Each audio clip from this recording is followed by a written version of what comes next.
केॾी न भागन वारी आहे हीअ सिंध धरती जिते अॼु बि नौजवान शाइर पंहिंजे वतन जा गीत ऐं ग़ज़ल ॻाइनि था।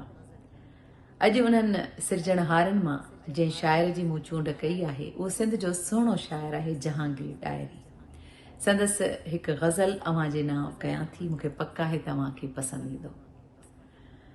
मूंखे कमज़ोर कदमनि जो आहे कसम, मूंखे कमज़ोर कदमनि जो आहे कसम, करबला करबला पोइ बि अॻिते कदम। मूंखे कमज़ोर कदमनि जो आहे कसम, करबला करबला पोइ बि अॻिते कदम। टहक पंहिंजा मां तो में थी दफ़नायां, टहक पंहिंजा मां तो में थी दफ़नायां, ए वतन मोहतरम मोहतरम। टहक पंहिंजा थी तो में मां दफ़नायां, ए वतन मोहतरम मोहतरम। ॿुध ही मुंहिंजी झुॻीअ जी सदा गौर सां, ॿुध ही मुंहिंजे झुॻीअ जी सदा गौर सां, बादशाही अव्हां जी इजो बस ख़तम। मूंखे कमज़ोर कदमनि जो आहे कसम, करबला करबला पोइ बि अॻिते कदम। ॿुध ही मुंहिंजी झुॻीअ जी सदा गौर सां, बादशाही अव्हां जी इजो बस ख़तम।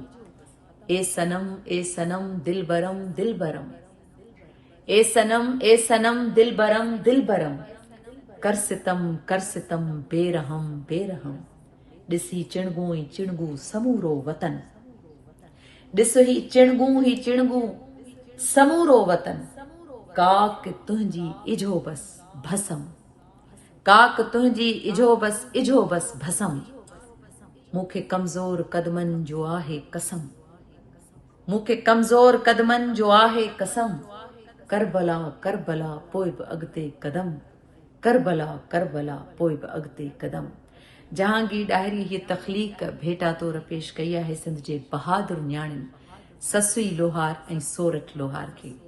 जहांगीर डायरीअ जो हिकिड़ो ॿियो ग़ज़ल अव्हां जे नाम। हिकिड़ो मंदिर ऐं वाणे जो हट हुयो, हिकिड़ो मंदिर ऐं वाणे जो हट हुयो, ॻोठ अॻियां ॿियो ख़ाली ख़ाली पट हुयो। हिकिड़ो मंदिर ऐं वाणे जो हट हुयो, ॻोठ अॻियां ॿियो ख़ाली ख़ाली पट हुयो। नाना जंहिं पल ॿांग फजुर जी ॾींदो हो, नाना जंहिं पल ॿांग फजुर जी ॾींदो हो, ॾींहुं धनारनि ते थी वेंदो झट हुयो। हिकिड़ो मंदिर ऐं वाणे जो हट हुयो, ॻोठ अॻियां ॿियो ख़ाली ख़ाली पट हुयो। नाना जंहिं पल ॿांग फजुर जी ॾींदो हो, ॾींहुं धनारनि ते थी वेंदो झट हुयो। मंज़र मां बसि हिकिड़ी वींगस ग़ाइब हुई, मंज़र मां बसि हिकिड़ी वींगस ग़ाइब हुई। खूह हुयो ऐं खूह जे भर में मट हुयो, कंहिं न ॾिठो हिकिड़ी विधवा जे अखियुनि सां, कंहिं न ॾिठो हिकिड़ी विधवा जे अखियुनि सां। चंड हुयो या राति फलक में फट हुयो, चंड हुयो या राति फलक में फट हुयो। ॿेर छणी पवंदा हा हुन लाइ ॿेर मंझां, वाह। ॿेर छणी पवंदा हा, ॿेर छणी पवंदा हा हुनजी ॿेर मंझां।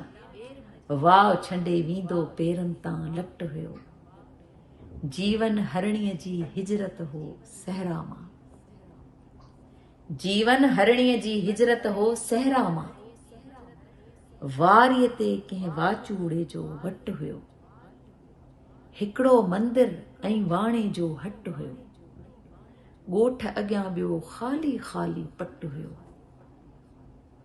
ही अहसास हुया नौजवान शाइर जहांगीर डायरीअ जा। जहांगीर तमामु सुहिणो लिखे थो।